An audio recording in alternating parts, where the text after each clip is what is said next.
Gosh, first time I'm actually sharing my story publicly. I've shared it a bit, but not to the depth. So I'm going to try and put this into a short story, into 30 minutes, and see how I go. It's funny because I've been on the phone to Letitia so much in the working up to this, and I actually didn't prepare my speech till this morning. At 3 a.m. At 3 a.m. And Letitia called me last weekend. She's like, "So what are you going to say?" And I'm like, "I'm just going to wing it." I'm like, "How do you even put it onto paper?" And I just kept thinking, I'm like, far out, what am I going to say? What am I going to say? There needs to be a message. What is the message? And I'm like, I'll just have an aha moment at some point, surely.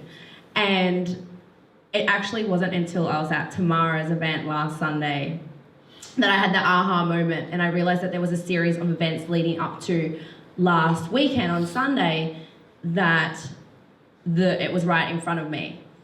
And the first sign was when Tamara had spoken about her grandmother forecasting something upon her life and put her down and took away essentially her power. And when family members forecast something over you to diminish your power, you could either have that as a label for the rest of your life and just say, well, that's going to define me because that's what my family thinks, especially at a young age, or you can go completely the opposite way and prove them wrong.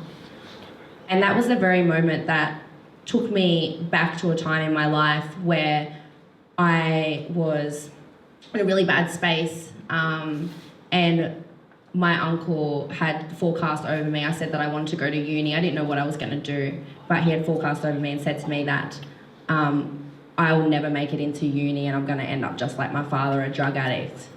And I was like 10 years old. So that was, and it's weird because I was at Tamara's event and it's like, you just have this flashback. It's like you just connect the dots of your life. And then I was like, far out, shit, I'm having a moment. And then it brought me back to thinking about the podcast that I did with you, Nikki, last week, and how you spoke about, if you haven't listened to it, go and listen to the podcast with Nikki. And you spoke about having your power taken from you at a young age.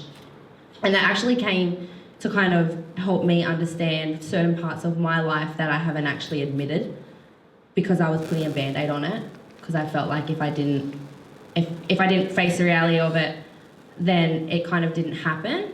But it kind of makes sense as to why I did certain things in my life, and I haven't actually come to realise why I did certain things and I behaved in a certain way and I acted in a certain way was because of instances that happened when I was quite young, a teenager, and growing up.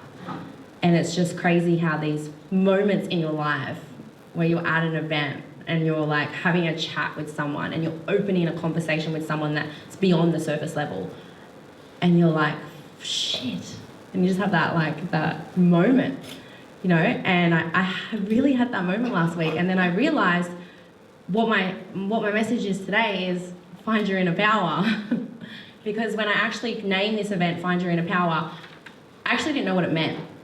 I had no idea. I knew that it sounded powerful, it sounded empowering, and I felt like I was reclaiming my life, and I felt like it was giving other women an opportunity to reclaim their life or something that was taken from them.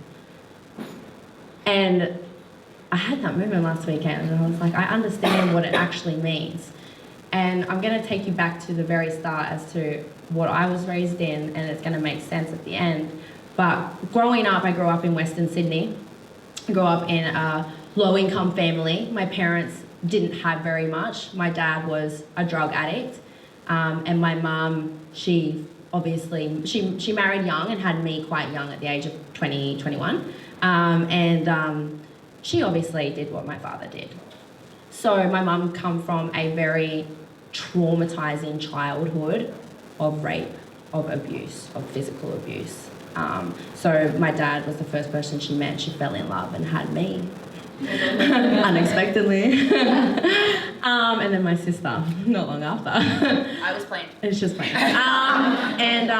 So growing up, we didn't really have much. My dad grew up in Housing Commission out the back of Mount Druitt in Shelby, which is got 12 generations of low-income earners and drug abuse. So growing up, we didn't have much. I was raised in drug homes. I was raised in bikie homes.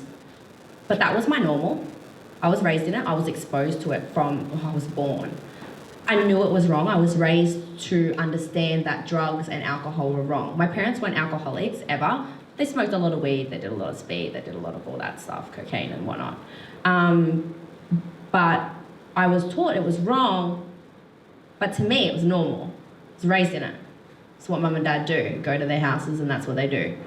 So, growing up, like I said, we didn't have much. My parents taught me good morals and values as to be a good person, to always show love, always to give to people and always to help people, no matter what you've got, even if it's the last 50 cents in your pocket, to give it to someone if you don't need it. But in terms of life things, goal setting, education, nothing, unfortunately. So I went to really crappy schools. My education was quite poor. Could never turn to my parents for support with that. So I guess I struggled going through school. I wasn't very academic at all. And then my parents used to fight a lot. My mum, I have a lot of memories of my mum being quite depressed. I was very close to her. My sister was very close to my father. And I remember her always sleeping. She was so depressed. She was so angry. She was like such an angry mum, but such a loving mum. And there was a point where my parents separated. Me, my sister and my mum had moved to the Gold Coast, and my dad was supposed to follow behind. But instead he left my mother for someone that was 5 years older than me and had a child. I love it a bit now. It's been a journey. And to that was quite heartbreaking to us because we didn't see it. Now, growing up, I didn't really have a strong relationship with my father. He would always say how much he loved my sister. And, I'm so crying. Stop. Why would you do that to me? Anyways, Just there. Anyway, Everyone needs a so I didn't really have a very close relationship with my dad, and that's okay because I have my mum. We were so close, and we're still close to this very day. It was always this my family is very tough. We're Spanish, so we're spicy, very spicy, but we're also quite aggressive people. And my family, the way of showing you love is showing anger and being tough. I was never allowed to cry. I was never allowed to show emotion. I would get hit all the time. And I'd always get threatened by my dad all the time that he would hit me, but he always loved my sister, and I never understood why. But I knew it was because I was very close to my mum, and my dad cheated on my mum at a very young age, and I understood.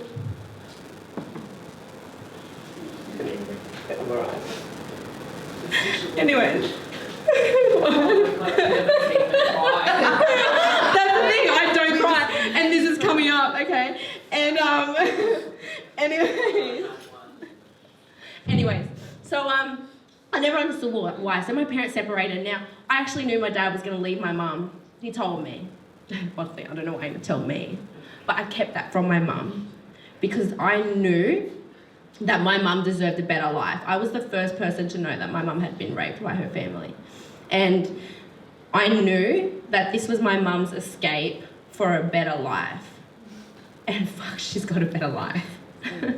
Oh my gosh. But when it all came out and I revealed to my mother at the age of 13, or 12 actually, I was 12, that I actually knew it was my fault that they separated. My mum was angry.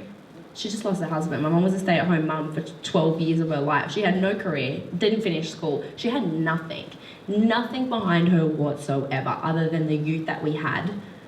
And she managed to get a house. My dad left my mum bankrupt, left her with nothing in another state. Nothing. My mum we went through a lot of grieving. At that time, when I turned 13, I changed schools, so my schooling was still really poor. So I went to the Gold Coast, and education up there is a little bit more advanced than Western Sydney. So I was so far behind, and I'm not very academic. So my attention span, I was like, fuck this, seriously. So I started hanging out with friends. I had a friend at the time who she used to lie to her parents and say she was going to someone else's. We've all done it and say we're going to someone's house and we go somewhere else. So the first time I actually did it, I didn't know what that night, where it was going to lead me. Now at the time, my mum was crying every day, sister's crying every day. So I'm like, oh, fuck this, I've got to get out. So I lied to my mum and said I'm going to go and stay at Sarah's house. And yeah, I didn't. Sarah introduced me to an 18-year-old male. And he picked us up in his car, and taking into consideration I'm 13, and he got her drunk. Now I didn't know Sarah very well, but she was drinking a lot. I had never drunken before. I'd never kissed a boy before. Nothing. Now that night he got her so drunk, and I was put in a really uncomfortable situation. So, and this is where that night I didn't realise, but my power had been taken from me, Nikki. But I consented because I felt like if I did, then it would be okay. It would sit well with me if I said yes. So I did. But I didn't realise the series of events that was going to happen after. I felt fine with saying yes. I didn't want to, but I had no other option because my friend was drunk and passed out and I didn't know where the hell I was. But at the same time, I didn't actually know how that would impact me and how that would relate to my father. Because he said 3 things to me that my father hadn't said. And that was, I love you. So coming from a male, that I instantly from there, and I didn't realise this until recently, I actually associated sex with love for a very long time. After that, I was drinking a lot. I started having multiple sexual partners because of trying to fill that void. My dad disappeared. My mum was grieving over the loss of the marriage. And at 14 was the second event where I had lost my power and my decisions.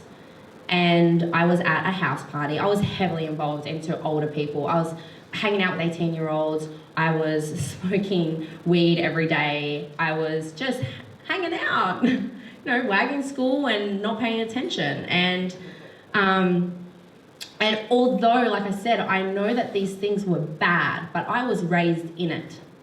So it can't be that bad because mum and dad did it and they're not in jail. They're I guess they're okay. What do I know at 14 years old? So I did what they did. So what? You can't tell me what to do, basically. But it was one day and I was offered to take something and I was just like, well, no. And they're like, well, if you don't, we're going to spike your drink anyway, so you might as well do it. Again, I was put in a circumstance where I was like, I can consent to this and I can feel okay with it because I've consented to it, or I can say no, have it happen, and then play the victim. So I said yes. But I didn't realise that was just adding to the Band-Aid.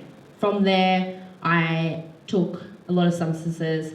I drank a lot every weekend, constantly.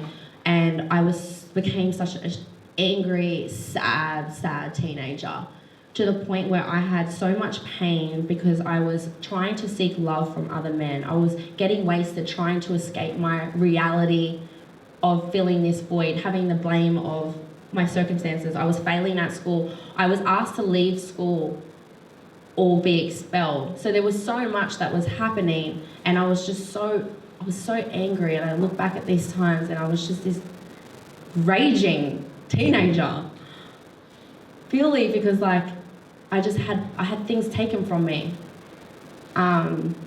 So I at the age of 15, like I said, I was asked to either leave school, repeat, potentially, but I'd probably be expelled. So by that time I was just wild. putting my mum through a lot. And at that time, not only was my mother coming, like she had cleaned herself up, gotten a job for the first time, trying to build her life, trying to get over the divorce and having to deal with the fact that her husband left her and has another child now, but also how to build a relationship with her daughter, one that was deeper and be there for me. So while mum was trying to do her healing, she didn't actually have time. So here she is chasing her daughter around all of Gold Coast, trying to help me and support me, and at the same time she didn't even have time to help herself. So I signed myself out of school. I went and got a job at KFC full-time. Didn't last very long. I didn't like authority. I didn't like it at all. I didn't like it. So I found my first excuse as to why I should quit. There wasn't really. There wasn't really an excuse. But I quit, but that was the only way I could sign myself out of school, was to have a full-time job. So from there, I became a bum, essentially. I was partying almost every single day.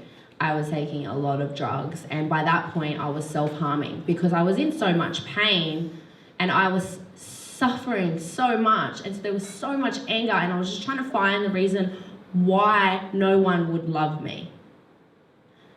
I didn't understand it. All I wanted was to be loved. But at the same time, I was in a very toxic circle. How can you be loved by people that are also quite toxic? And you can't, it's just not possible. So I was searching for love in the wrong people, in the wrong relationships constantly. And it was just taking from me every last bit of me, to the point where I started self-harming because I felt like that was relieving the pain that I was experiencing. And I did that for about 3 years. Mum had walked in on me numerous amounts of times until one day, still 15, but she decided to kick me out. So I was 15. I packed my bags and I moved to Sydney. So I moved out of home. I lived with an auntie that I barely even knew. I had to get a full-time job. I had to pay my rent, had to pay my bills. So I grew up very quickly. I had no other choice. There was nowhere to go. I didn't want to go to my dad's. And my family's a little bit odd. So I literally felt that was it, like, see you later. So I took myself to TAFE and I did year 10 at TAFE. At the same time, I was still hanging out with the wrong people. I couldn't kick it. It's all I knew. I didn't know how to surround myself with educated people, but not only that, but I didn't actually think that I was smart enough to hang out with those people, like, because I felt like that I was in like a low demographic, so who am I to go and hang out with the smart kids? Like, they won't like me, they'll judge me. So from there, it lasted 6 months until my auntie's husband kicked me out. And I ended up in a drug home.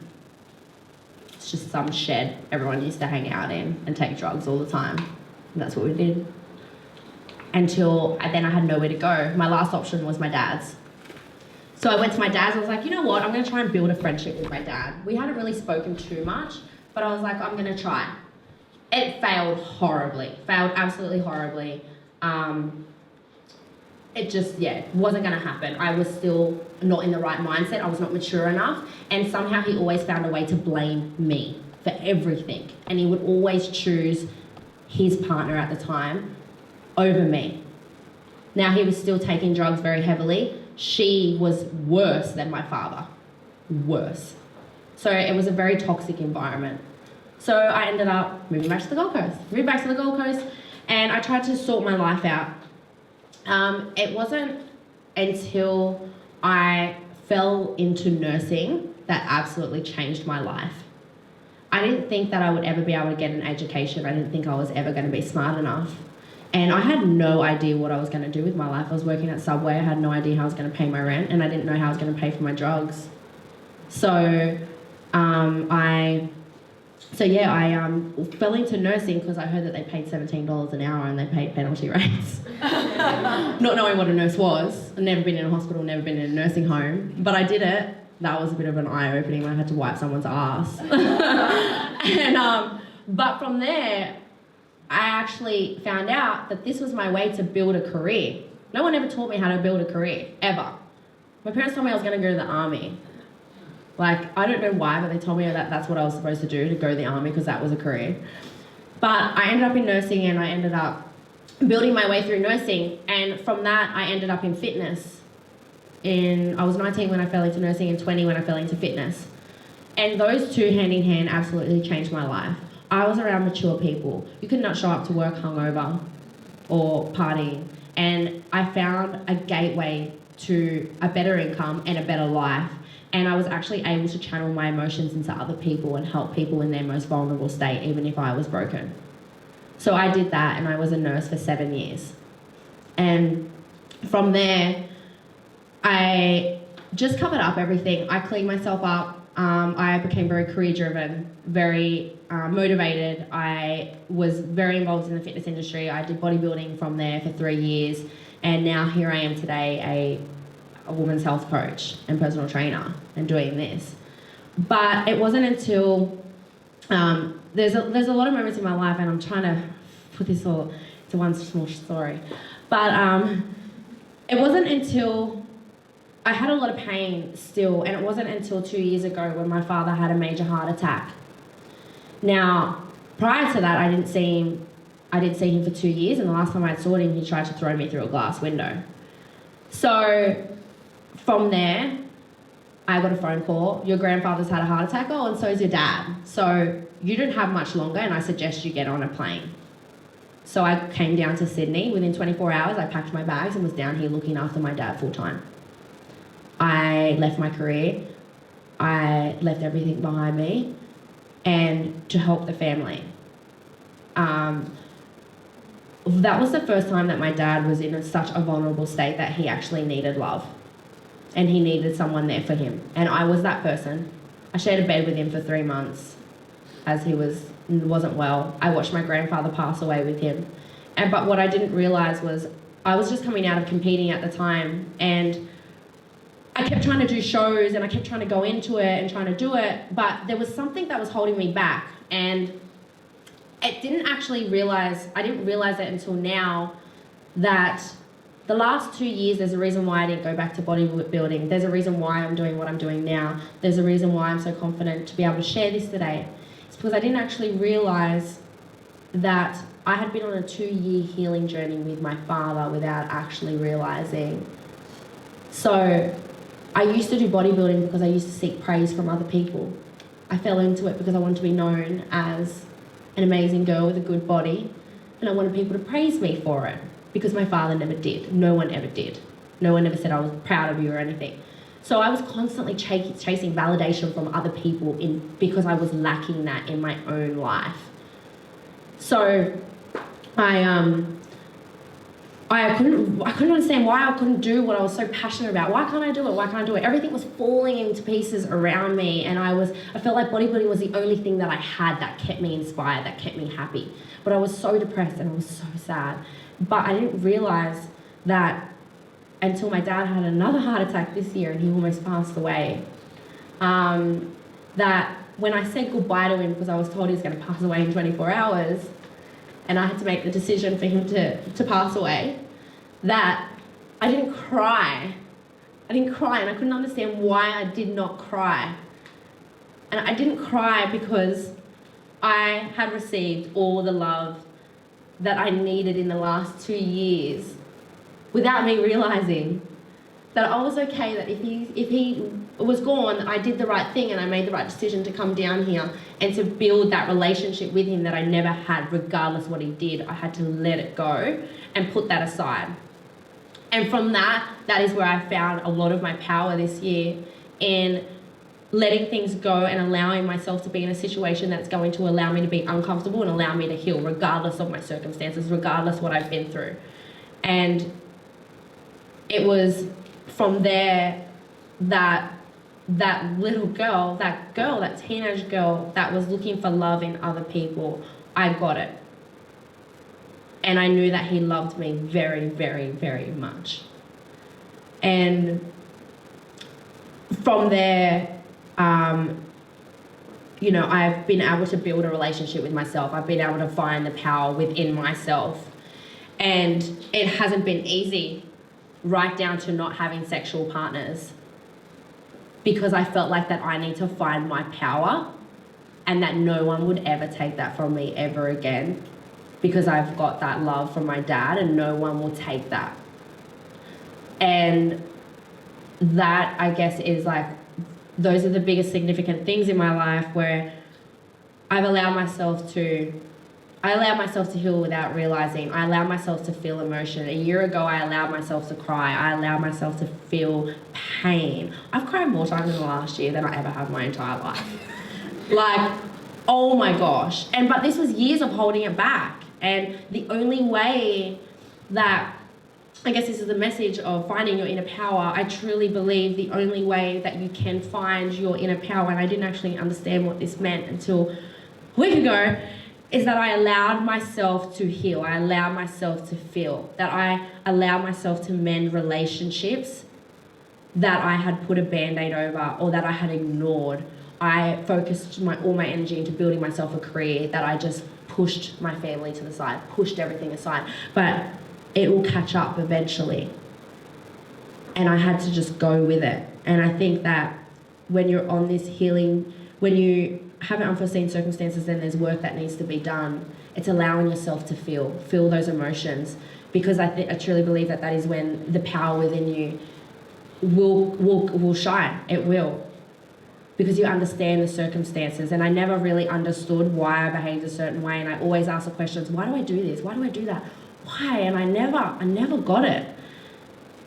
And it's just because I had allowed other people to diminish my sunshine, allowed them to diminish my power, and allowed them to take from me that was rightfully mine. And instead, I should have had a voice, and I should have said no, and I should have been strong within my morals and my values. But it's taken a journey to be able to get to that point, which has allowed me to be here today to share the story with you, or in terms of finding your inner power. And if there's 7 things that I want to touch on, so 7 ways to cultivate your inner power and your strength. Number 1 would be to know who you are. And to do that, you've got to really dig deep. You've got to dig deep. Number 2, spend time in silence. For a very long time, I used to surround myself with people all the time. I hated being alone. But I had to force myself to be alone in order to find who I was as a person, to live in solitude. And now I love my own company. Oh my gosh, it is so good. And number 3 would be to set a routine. Set a routine for yourself. Number 4, create the right circle. If you're surrounded by toxic people, expect to have a toxic life. If you surround yourself with positive women, positive influences in your life that motivate you, inspire you, encourage you, that provide you guidance, that give you advice all the time, that would drop anything to be there for you, that would comfort you when you're having a mental bloody breakdown instead of turning around, turning their back on you, then find that circle and keep them close. Because those are the people that are going to be there for you when you really fucking need it. Number 5, gain control of your own body. It is our body, and I truly believe that there are circumstances in our lives where we do lose our respect for ourselves, but know your worth. Know who you, and this comes back to point 1, know your worth and know your values and your morals, and be strong within them. It's okay to say no. It's okay to knock people back. I think when you're strong within yourself and you understand who you are and what you want out of life, out of relationships, out of everything, that you have more power over your own body and your actions and your decision making. Number 6, give yourself a good home. Again, your home is, for a long time I didn't really have a home. I feel so grateful now that I feel like I do have a home. It all comes back to your environment of who you have in your home. That's your personal space. Ensure that your personal space is one that is positive and one that is full of love and compassion and that is comforting. Number 7, connect with the source of your power. And I truly believe that is connecting with your strengths and using them to build a successful life with yourself, to be the woman that you ultimately deserve to be. And those are my 7 tips for cultivating your inner power. And that's me.